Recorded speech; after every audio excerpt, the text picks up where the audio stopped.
ஞானானந்தமயம் தேவம் நிர்மலஸ்படிகாகிருதிம் ஆதாரம் சர்வ வித்யானாம் ஹயக்ரீவம் பாஸ்மகே. நேயர்கள் அனைவருக்கும் அஸ்ட்ரோ கே.எஸ். ஐயங்காரின் பணிவான நமஸ்காரங்கள்.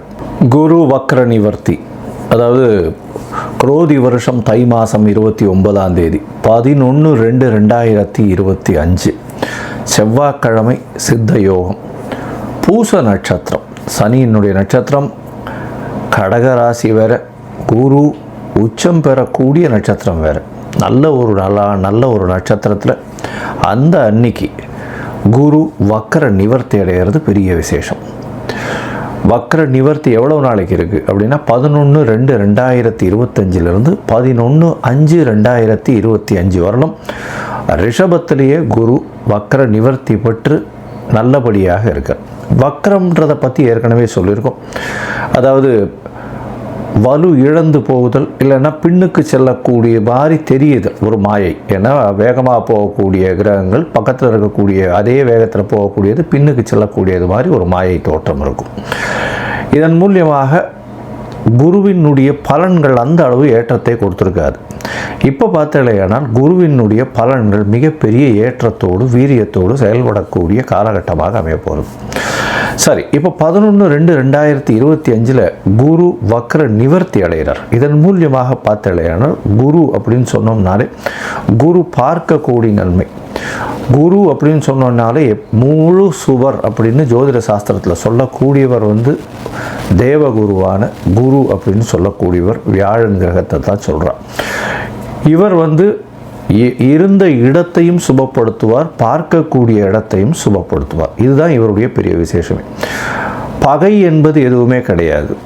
அதை தவிர எதிர் இடத்துல போயிட்டார், அதாவது எதிராளிகளோட போயிட்டார் அப்படின்னால இதுவாக கொடுத்துருவார். அதாவது உங்களுக்கு ஒரு நல்ல வெற்றியை கொடுக்கறதுக்கு பதிலாக தோல்வியை கொடுப்பார் அப்படின்றது கிடையாது. ஒன்று குரு பார்த்தார்னா அந்த இடம் சுபப்படும், இல்லைன்னா அந்த இடத்துல ஒன்றும் இல்லாமல் அவர் ஒன்றும் பண்ண மாட்டார், அசுபப்படாது. அது குருவினுடைய ஒரு பெரிய ஏற்றம். அதனால் வெற்றி கிடைக்கும் அப்படின்னா குரு இருந்தால் வெற்றி, குரு இல்லைன்னா தோல்வி கிடைக்குமானா தோல்வி கிடைக்காது. வெற்றிக்கு அவர் வழி வகுக்க மாட்டார், அவ்வளோதான். சரி, இப்போ குரு ரிஷப ராசியில் இருக்கார். இந்த காலகட்டத்தில் பார்த்தாலேனால் குரு பார்வை அப்படின்னு சொல்லக்கூடியது 7ஆம் இடம் அப்படின்னு சொல்லக்கூடிய விருச்சிகத்திலையும், அதாவது எல்லா கிரகங்களுக்கும் உண்டான பார்வைகள்னு சொல்லக்கூடியது 7ஆம் இடத்துல விழும். அதை தவிர விசேஷ பார்வை அப்படின்னு சொல்லக்கூடியது 5, 9 அப்படின்னு 2 இடத்த சொல்கிறோம். 5ஆம் இடம்னு சொல்லக்கூடியது கன்னியிலையும், 9ஆம் இடம்னு சொல்லக்கூடியது மகரத்திலையும் விட போகிறது. இதன் மூலியமாக உங்களுக்கு எல்லா விதமான வெற்றிகளும் எல்லா விதமான ஏற்றங்களும் கிடைக்கக்கூடிய காலகட்டம். குருவை ஏன் எவ்வளோ இதுவாக சொல்கிறோம் அப்படின்னா, காலபுருஷ தத்துவத்தின் 9வது ராசிக்கும் 12வது ராசிக்கும் அவர் அதிபதியாக வரார். 9வது ராசின்னு சொல்லக்கூடியது பாக்யஸ்தானம், அதாவது பிதாவை குறிக்கக்கூடியது, தந்தையை குறிக்கக்கூடிய ஸ்தானம், பிதாவை குறிக்கக்கூடிய ஸ்தானம், தந்தையின் மூலியமாக வரக்கூடிய சொத்துக்கள், அதை தவிர பாக்கியங்கள், மூதாதையர்களின் சொத்துக்கள், உங்களுக்கு நடக்கக்கூடிய விஷயங்கள் நீங்கள் நினைக்காமலேயே நீங்கள் எது நினைக்கிறீங்களோ அது நிற்கக்கூடிய காலகட்டமாக அமையும். அது குருவினுடைய இயல்பு. அதனால தான் குரு பார்க்கக்கூடிய நன்மை, குரு இருக்கும் வீட்டை விட பார்க்கும் இடம் அதீத பலப்படும்னு சொல்லக்கூடியது. 12ஆம் இடம்னு சொல்லக்கூடியது அயன சயன போகஸ்தானம், நல்ல விரயஸ்தானம்னு சொல்லக்கூடியது. இதில் குரு அவருடைய காலபுருஷ தத்துவத்தின் 12வது வீடாக இருக்கிறதுனால சுப செலவுகளுக்கு ரொம்ப முக்கியத்துவம். செலவுகளும் கரெக்டாக பார்த்து செலவு பண்ணணும், தேவையற்ற செலவுகள் செய்யக்கூடாது. அது தவிர வெளிநாடு இம்போர்ட் எக்ஸ்போர்ட் பிஸ்னஸ் எல்லாம் நல்லபடியாக ஏற்றம் கொடுக்கக்கூடிய விஷயங்களாக இருக்கும். மத சம்பந்தமான விஷயங்கள், மத குருமார்கள் இவர்கள் எல்லாருமே இந்த குருவினுடைய அருள் அதிகமாக இருந்தால் மட்டும்தான் அந்த பீடத்தை அலங்கரிக்க முடியும். அமைச்சர்கள், அதை தவிர கல்வியாளர்கள்னு சொல்லும்போது சொல்லிக் கொடுக்குற டீச்சர், ப்ரொஃபஸர்ஸ், அதை தவிர கோல்ட் ஸ்மித்து, அதை தவிர பார்த்தோம்னா பேங்கிங் இண்டஸ்ட்ரியில் இருக்கிறவங்க, பேங்கிங் இண்டஸ்ட்ரியிலையும் பார்த்தீங்கன்னா கேஷியர்ஸு, அந்த மாதிரியான விஷயங்களில் இருக்கிறவங்க ரொம்பவும் பெரிய விசேஷம். குருவினுடைய ரொம்ப தாக்கம் அதிகமாக இருந்தால் மட்டும்தான் அந்த இடத்துக்கு வர முடியும். சரி, குரு காரகத்துவம்னு சொல்லக்கூடியது பார்த்தோம்னா அவருடைய முக்கியமான காரகத்துவத்தை சொல்லும் பொழுது தனத்திற்கு அதிபதினு சொல்லக்கூடியவர் குரு, தனகாரகன்னு சொல்லக்கூடியவர்.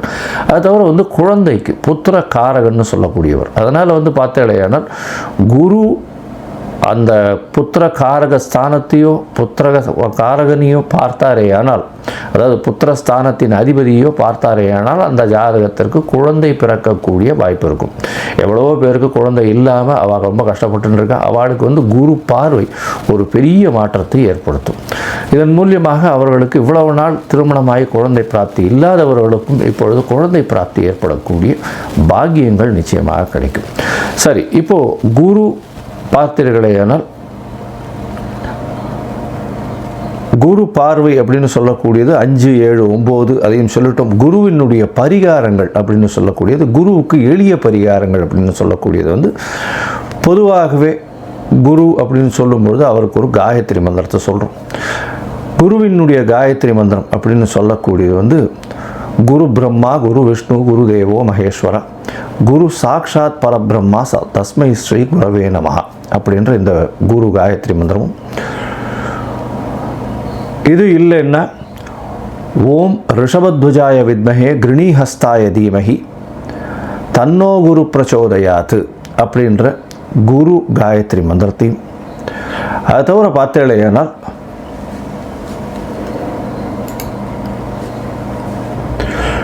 குரு தேவாய வித்மஹே பிரம்மானந்தாய தீமஹி தன்னோ குரு பிரச்சோதயாத்து அப்படின்ற இன்னொரு காயத்ரி மந்திரமும் இருக்குது. இது எல்லாத்தையுமே நான் வீடியோவில் அட்டாச் பண்ணி போடுறேன். உங்களுக்கு நீங்களும் பார்த்து பயனடைங்க. இந்த குருவினுடைய காயத்ரி மந்திரம் ஒரு நாளைக்கு 3 தடவையாவது, அதாவது இந்த குரு கோச்சார குரு அந்த அளவு ஏற்றத்தில் இல்லாதவர்கள் கண்டிப்பாக சொல்லணும். இது சொல்கிறதன் மூலியமாக குருவினால் ஏற்படக்கூடிய தாக்கம் அப்படின்னு சொல்லக்கூடியது நிச்சயமாக இல்லாமல் இருக்கும். சரி, இதற்கு பிறகு பார்த்தேனால் குருவுக்கு அப்படின்னு சொல்லும்போது அரச மரம், விநாயகர், அதை தவிர சந்தன மரம், அதை தவிர குருவுக்கு அப்படின்னு சொல்லும்பொழுது தட்சிணாமூர்த்தி, மஞ்சள் கலர் வேஷ்டி, மஞ்சள் கலர் துண்டு, மஞ்சள் கலர் ஆடைகள், அதை தவிர பார்த்தேனால் கொண்ட கடலை, இதெல்லாம் குருவினுடைய வஸ்துக்கள்னு சொல்லக்கூடியது. தங்கம், இதெல்லாம் குருவினுடைய வஸ்துக்கள்னு சொல்லக்கூடியது.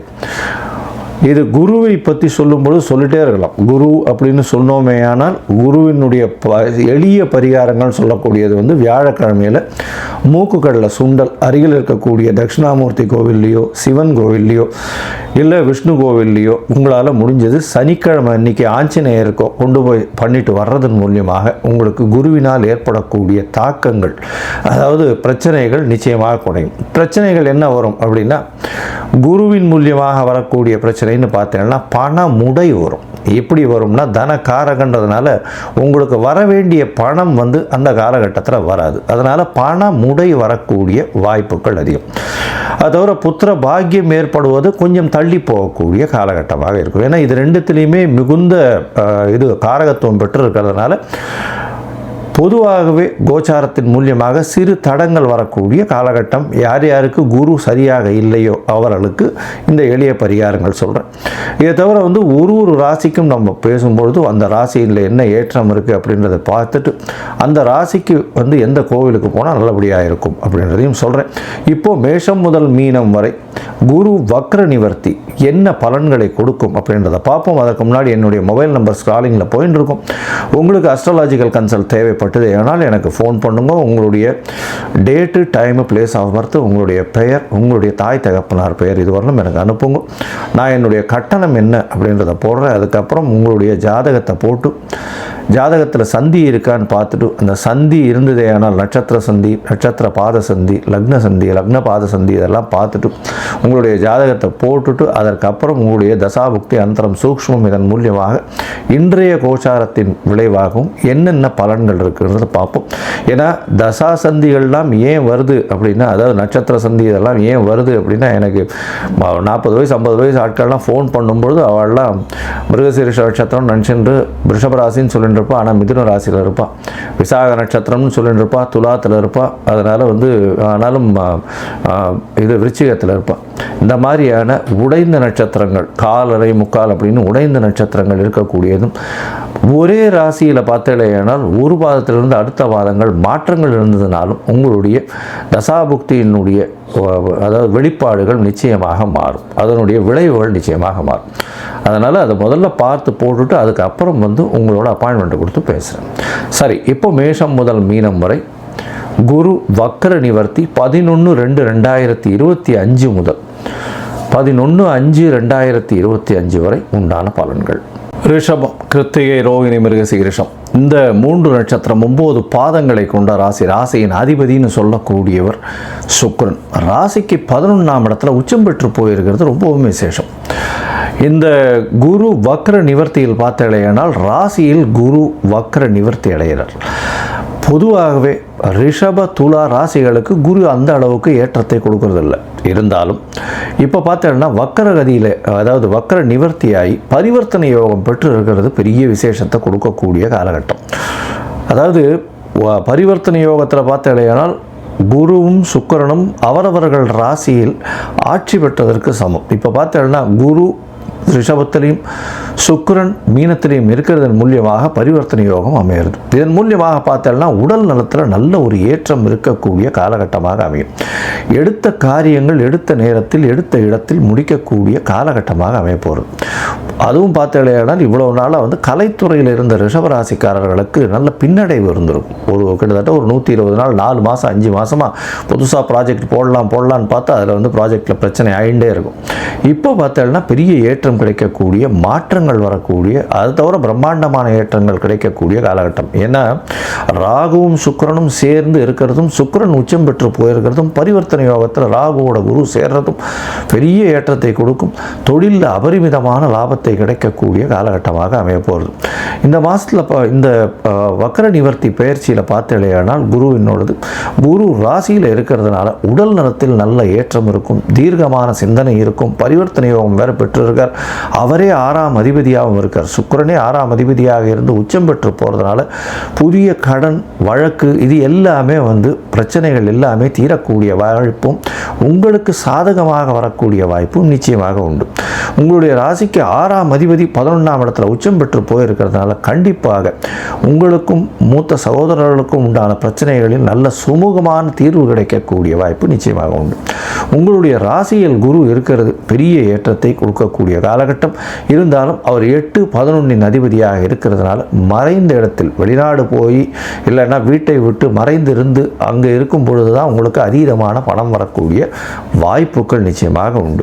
உங்களுடைய ராசிக்கு பார்த்தேனால் ராசியில் குரு பகவான் இருந்து அவர் 5, 7, 9 அப்படின்ற பார்வையின் மூலியமாக உங்களுடைய ராசிக்கு 5ஆம் இடமான கன்னியையும், உங்களுடைய ராசிக்கு 7ஆம் இடமான விருச்சிகத்தையும், மகரத்தையும் 10ஆம் இடமாகவும் பார்க்குறார். இதன் மூலியமாக பார்த்தேன்னா குழந்தை பிராப்தி ஏற்படக்கூடிய வாய்ப்புகள் 5ஆம் இடத்தை பார்க்கும்போது உண்டு. இவ்வளோ நாளாக பார்த்தேன்னா குருவும் வக்கரமாக இருக்கார், கேதுவும் வேறு 5ஆம் இடத்துல இருந்ததுனால கண்டிப்பாக குழந்தை பிராப்திக்கு பார்த்து கொண்டு இருப்பவர்கள், அதுவும் திருமணமாகி ரொம்ப நாளாக குழந்தை இல்லாதவர்கள், குழந்தைக்கு ஏங்கி தவிப்பவர்களுக்கு கண்டிப்பாக இப்போது குழந்தை பிராப்தி இந்த காலகட்டத்தில், அதாவது 11/2 11/5 கண்டிப்பாக குழந்தை பிராப்தி ஏற்படக்கூடிய, கரு ஏற்படக்கூடிய வாய்ப்புகள் நிச்சயமாக உண்டு. அதுவும் இப்போது ஆர்டிஃபிஷியல் இன்செமினைசேஷன் இதெல்லாம் பண்ணுறா இல்லையா, இந்த காலகட்டத்தில் பண்ணிக்கிறது ரொம்பவும் நல்லது. அதுவும் கேது மாறினதுக்கப்புறம், ராகு கேது மாறினதுக்கப்புறம் கிட்டத்தட்ட 26 நாளுக்கு அப்புறம் பார்த்தேனால் ராகு கேத்துவும் மாறிடும். அந்த காலகட்டத்தில் 26 நாள்லேருந்து 11/5 வரலும் உண்டான காலகட்டத்தில் டாக்டர்கிட்ட அப்பாயின்மெண்ட் வாங்கிட்டு பண்ணேன்னா நிச்சயமான சக்ஸஸ் வரும், கவலைப்பட தேவையில்லை. உங்களுடைய ராசிக்கு பார்த்தேனால் 5ஆம் இடத்துல குருவின் பார்வை இருக்கிறதுனால உங்களுக்கு புதிய பதவி, புகழ், அந்தஸ்து, கௌரவம்லாம் வரக்கூடிய வாய்ப்புகள் உண்டு. உங்களுடைய ராசிக்கு 9ஆம் இடத்தை குரு பார்க்கறதுனால தந்தையின் மூலியமாக அதீதமான செல்வங்கள் வரும், தந்தையின் மூலியமாக பண வரவு, தந்தையின் சொத்துக்கள் வரக்கூடிய வாய்ப்பு, வெளிநாடு போய் படிக்கக்கூடிய பாக்கியம் நிச்சயமாக உண்டு. சரி, ராசிக்கு 7ஆம் இடத்தை குரு பார்க்குறாரு அப்படின்னா குரு பார்வை வந்தாச்சுன்னு அர்த்தம். இவ்வளவு நாளாக திருமணத்துக்கு பார்த்து கொண்டிருக்கக்கூடிய இளம் யுவதிகளுக்கு பார்த்தேனால் திருமணம் தட்டி போய் கொண்டே இருக்கும். இது தட்டி போயிட்டு கொண்டிருக்கிறதுக்கு காரணம் குரு, அவர் குரு பார்க்க கோடி நன்மைன்னு சொல்லுவோம். குருன்றவர் குரு பலம் வந்தாச்சா அப்படின்னு கேட்போம். ஏன்னா திருமணம் ஆகணும்னா குரு பலன் வரணும், குரு பலம் வரணும் அப்படின்னு சொல்லுவாள். குருவனுடைய பார்வை இருக்கணும். 7ஆம் இடத்தை குரு பார்த்தாலே திருமண பந்தம் உருவாகக்கூடிய வாய்ப்புகள் நிச்சயமாக உண்டு. அதுக்கு அந்த திருமணத்திற்கு பார்த்து கொண்டிருக்கக்கூடிய இளைஞர்களுக்கு இந்த காலகட்டத்தில், அதுவும் ரிஷபராசிக்காரர்கள், நிச்சயமாக திருமண பிராப்தி ஏற்படும், குழந்தை பிராப்தியும் ஏற்படும். குழந்தை, அதாவது திருமணமாய் ரொம்ப நாள் குழந்தைகளுக்கு பார்த்து கொண்டிருப்பவர்களுக்கு குழந்தை பிராப்தியும் ஏற்படும். தொழிலில் அபரிமிதமான யோகம் இருக்கும். ஏற்கனவே சனி 10ஆம் இடத்துல ஆட்சி பெற்று கும்பச்சனியில் இருக்கிறதுனால நல்ல ஒரு ஏற்றம் இருக்கும்.